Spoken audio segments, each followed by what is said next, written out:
little red barn on a farm down in Indiana. When to lay my back on back of A great place to be. WOWO, Fort Wayne. It was more of a lark for most of the bunch as anything else.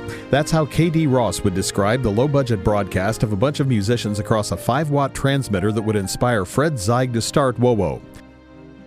Zeig was the owner of Maine Auto Supply and a dealer of Day-Fan radios.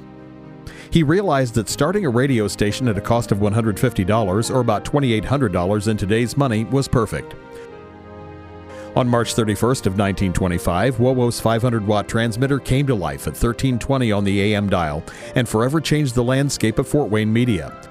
The call letters were chosen arbitrarily for their ease of pronunciation.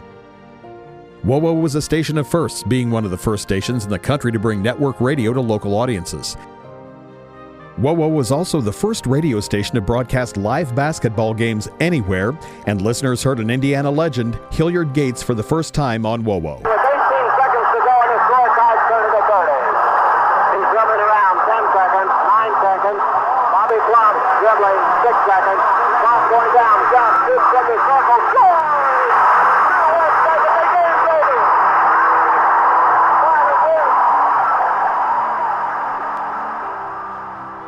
Two names synonymous for many with the radio station, despite being gone for several years, would join the WOWO staff in the 1930s. In 1932, a young Southside High School freshman made it his business to sign WOWO on the air officially every morning before he set out on his Journal-Gazette paper route. He joined the station air staff in 1936 full-time.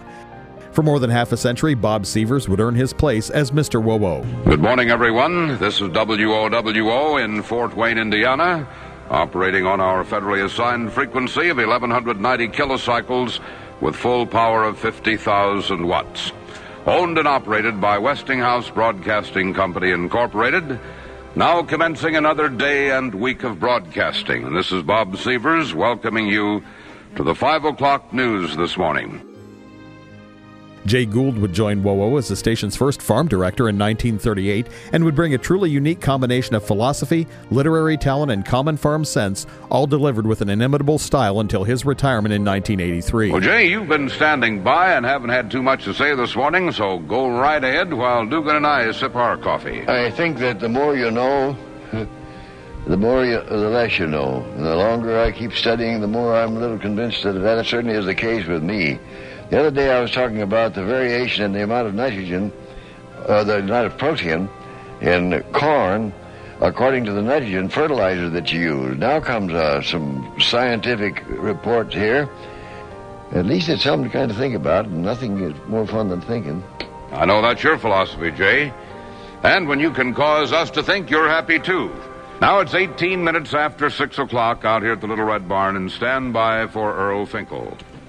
It's safe to say that Bob Sievers and Jay Gould built the Little Red Barn that housed the big 50,000-watt voice of the big business of farming. News has been at the heart of WOWO since the beginning. Over the years, the WOWO newsroom was second to none in bringing the people of the region accurate, fast, and dependable news and information, a tradition that continues to this day. Dugan Fry sitting in also this morning, and our newsman Jim Schweikert. We're all coming to you from the big business of farming, WOWO Fort Wayne. In Denver, Interior Secretary Cecil Andres says he will ask President Carter to appoint a national drought relief corps. WOWO isn't just a radio station in the community, it's the community's radio station, Fort Wayne's very own. And it's WOWO that founded the area's longest continuously operating charity, WOWO Penny Pitch. In the 1950s and 60s, America went from the age of the automobile into the jet age, and WOWO set the pace. In 1954, a brand new 50,000-watt transmitter went online, and WOWO became Indiana's most powerful radio station. Station management ended network programming, becoming live and local, and for that, they were going to need top talent. A young man by the name of Bob Chase would enter the scene as WOWO's sports director, and along with music DJ duties, he became iconic as the voice of the Fort Wayne Comets, a job he would do across 6 decades. It's Bobby Loxo, fireboard. On the fireboard. Oh, come on, call the penalty, idiot. As that time really was a hard one. No way! I can't believe this one. Unbelievable. The referee's got control, and he's going to call it and try to get him back to playing hockey. I hope in the off-season he writes fairy tales. He's got a great imagination. Jack Underwood came to WOWO and for 30 years kept the midday audiences entertained with a smooth style and genuine friendly personality. 23 before 11. Temperature in Fort Wayne 57, going up to 72 today. Here are the Young Rascals. During the 1950s, WOWO was in the Gaskins building, which stood downtown at Harrison and Washington. It was there that something as random as a fire escape would, thanks to WOWO, become world famous. The studios in the Gaskins building had no windows, so the only way for air staff to get weather conditions was to crawl out on the fire escape and look. It became world famous thanks to WOWO's signal, which was audible at night all over the eastern United States and Canada, and when the signal would skip on the atmosphere as far away as Eastern Europe. The Gaskins building burned down in the early 1990s, long after the station moved, but the fire escape survived, and a small piece of it will come home to WOWO again this year. AM radio was really heating up in the 1960s and 1970s, the golden age of AM as it was known, and WOWO was in the thick of it and retained air supremacy over Indiana and the region. The 1970s would see change when WOWO brought two new voices that became legends themselves. Chris Roberts and Ron Gregory brought a new sound and fresh energy, and with it, all new listeners. The Saturday Night Oldies Show from 1190 WOWO is what you're listening to. Chris Roberts here, and our telephone number is 219-467-1190, and you're on the air tonight.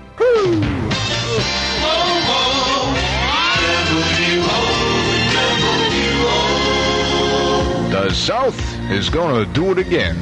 That was the Charlie Daniels Band. It should be the Jack Daniels Band. That would be great.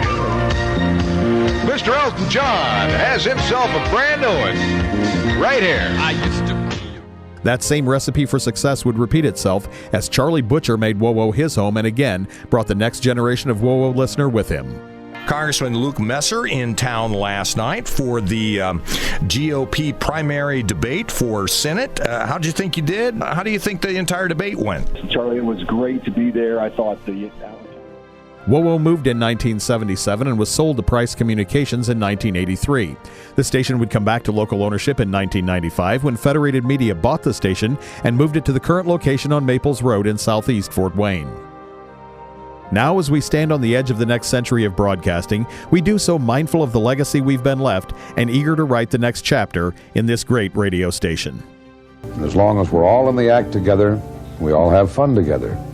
Any radio station is only as good as the person who is on the air at that time and feels his responsibility. To me, it isn't work. If I were a millionaire, I'd do exactly what I'm doing now for nothing. As long as I'm helping somebody, someone, or some organization, I'm happy.